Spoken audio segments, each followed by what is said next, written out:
East zone असेल तर त्यांनी green shade, wooden shade use करायला पाहिजेत. त्याच्यानंतर जर वेस्ट आहे म्हणजे पश्चिम दिशा आहे तर पश्चिम दिशेला या लोकांनी पांढरा कलर आहे, सिल्वर कलर आहे, ग्रे कलर आहे, हा वापरायला पाहिजे. उत्तर दिशा साईडला यांनी निळा कलर वापरायला पाहिजे.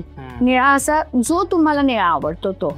आणि जो दक्षिण दिशा साईड आहे तर त्या साईडला या लोकांनी रेड, पिंक पर्पल ते शेड्स यूज करायला पाहिजे. आता मी हे जे कलर सांगितले आहेत तुम्हाला तर हे त्या झोन वाईज सांगितलेले.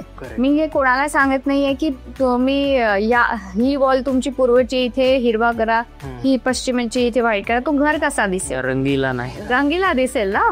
बरोबर आहे. तर तसं नाही, तुम्ही जे कलर मी ज्या झोन प्रमाणे सांगितले ते कलर तुम्ही कर्टन्स मध्ये यूज करू शकतात, मॅट मध्ये यूज करू शकतात, पिलोज मध्ये यूज करू शकता.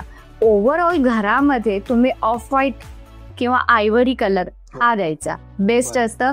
फ्लोरिंग एकसारखी करा, तुम्ही कोणत्याही कलरची करा, पूर्ण फ्लोरिंग ही एकसारखी असायला पाहिजे तर त्याला दोष होत नाही.